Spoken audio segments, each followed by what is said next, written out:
Previous lecture में मैंने आपको बताया था सूरत स्प्लिट के बारे में।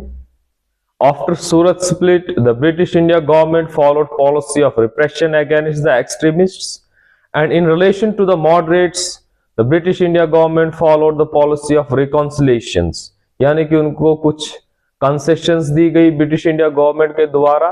और इस सब के पीछे जो है मैन मकसद जो है ब्रिटिश इंडिया गवर्नमेंट का था टू आइसोलेट द एक्सट्रीमिस्ट्स। और जब एक्सट्रीमिस्ट्स को आइसोलेट कर दिया गया, फिर ब्रिटिश इंडिया गवर्नमेंट ने one by one important extremist leaders को हिट किया और एक्सट्रीमिज्म जो मिलिटेंट नेशनलिज्म था it was brought under control. तो सब इंपॉर्टेंट एक्सट्रीमिस्ट लीडर्स लाइक बाल गंगाधर तिलक को जो है 6 साल की सजा सुना दी गई और उनको जेल के लिए जो है बर्मा भेज दिया गया।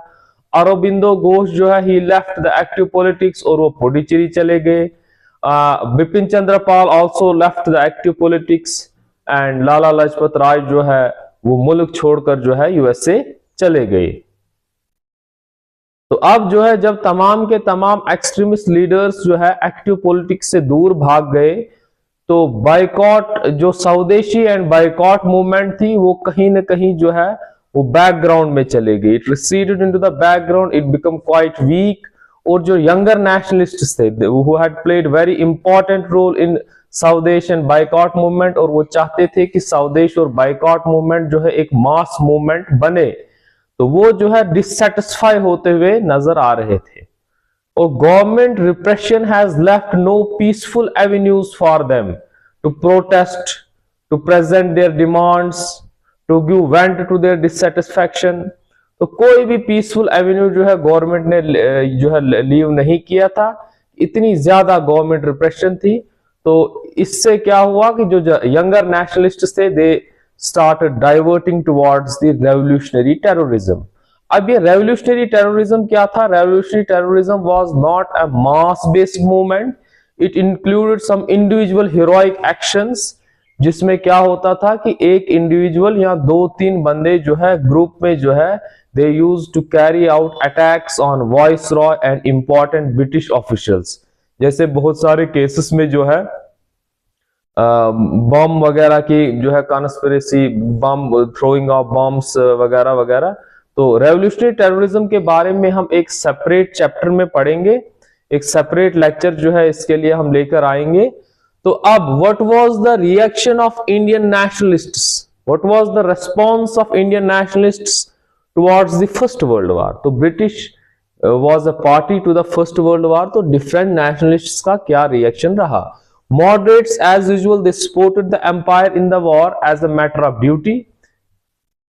और नेक्स्ट जो एक्सट्रीमिस्ट थे उन्होंने भी वॉर को सपोर्ट किया। क्यों सपोर्ट किया? उनको ये लगा कि after the end of the war कि ब्रिटिश उनकी लॉयल्टी को जो है पे करेगा in the form of self government, in the form of Swaraj.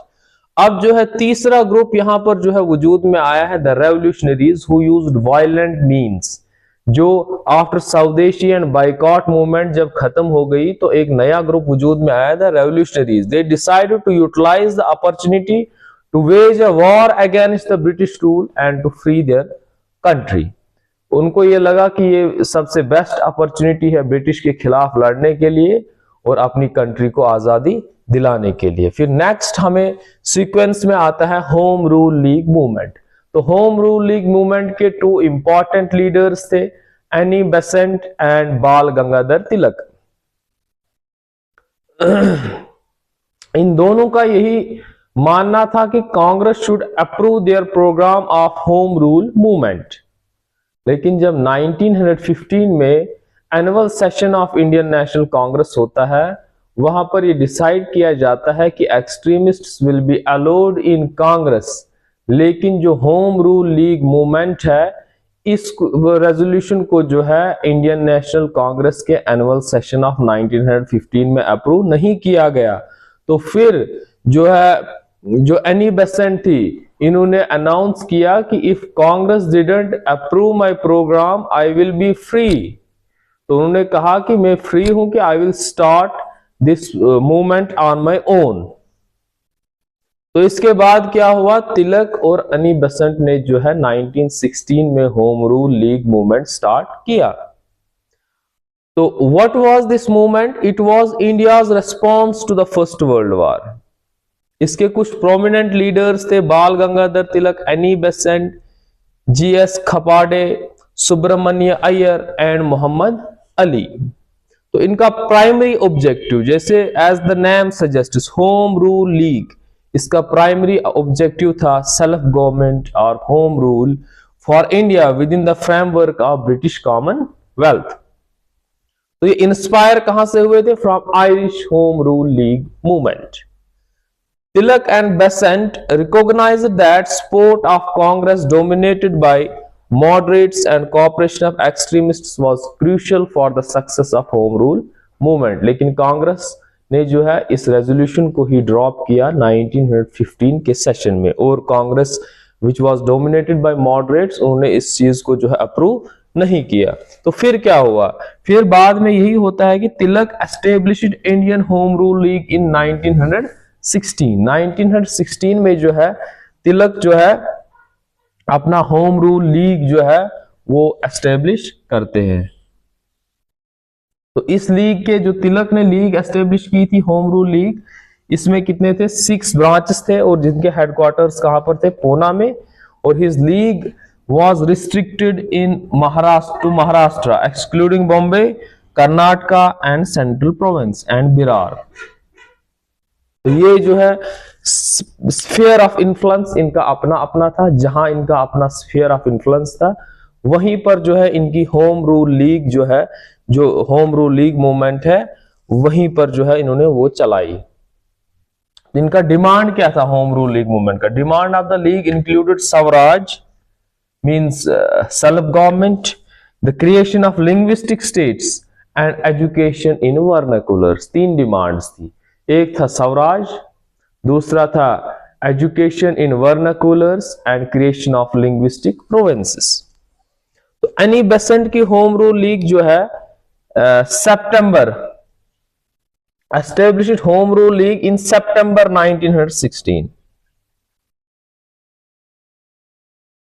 इन मद्रास। और इनकी जुरिस्डिक्शन जो है, इनकी होम रूल इनकी होम रूल लीग का नाम था all Indian Home Rule league, और इसकी जुरिस्डिक्शन थी वो रेस्ट ऑफ द कंट्री। जहां जहां तिलक की जुरिस्डिक्शन थी, बाल गंगाधर तिलक की, जो बाकी एरियाज बचते थे वहां पर जो है इनकी जुरिस्डिक्शन थी, which included Bombay city as well, क्योंकि यहां पर Maharashtra was under the jurisdiction of Home Rule League of Tilak but excluding Bombay. तो बॉम्बे फिर इनके जो है जुरिस्डिक्शन में आ गया। It consisted of 200 branch separate across the country. लेकिन हम देखेंगे, अगर देखेंगे तो organisational structure Home Rule League of Tilak जो है इसका ज्यादा बेटर था as compare to Annie Besant. Annie Besant का स्फीयर ऑफ इन्फ्लुएंस ज्यादा था, ब्रांचेस ज्यादा थी, लेकिन जो ऑर्गेनाइजेशनल स्ट्रक्चर था वो स्ट्रॉन्गर था Home Rule League of Tilak as compare to that of Annie Besant.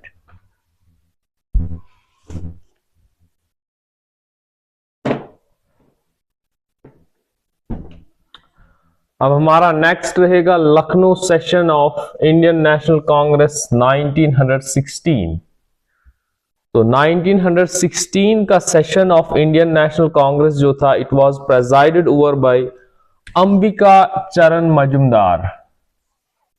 तो ये पूछा जा सकता है कि 1916 annual session of Indian National Congress को किसने प्रेसाइड किया था, बिकॉज ये सेशन जो है ये बहुत ज्यादा इंपॉर्टेंट है from the competitive examination point of view. तो इसके 2 एस्पेक्ट्स थे। First, the extremists were admitted into the Congress fold. मैंने आपको ये बताया कि 1915 के एनुअल सेशन में Congress agreed that extremists will be admitted into the Congress, they will be readmitted into the Congress. लेकिन यहां पर उनको फॉर्मली जो है रीएडमिट किया गया under the leadership of Tilak. And next important aspect of Lucknow session of Indian National Congress was Lucknow Pact between Congress and Muslim League। यहां पर जो है कांग्रेस और मुस्लिम लीग ने जो है आपस में हैंड्स ज्वाइन किए। It led to the coming together of Muslim League and Congress. ये दोनों ने जो है आपस में जो है हैंड्स ज्वाइन किए, और इसके पीछे जो है important role was played by Mohammad Ali Jinnah. At that time Mohammad Ali Jinnah was the member of both Congress and Muslim League, और उसने दोनों को कन्विंस किया कि दोनों पार्टीज को चाहे कि वो सिंगल प्लेटफॉर्म पर आए फॉर कॉमन पॉलिटिकल गोल्स. दो, मोहम्मद अली जिन्ना को एक खिताब दिया गया, एम्बेसडर ऑफ हिंदू मुस्लिम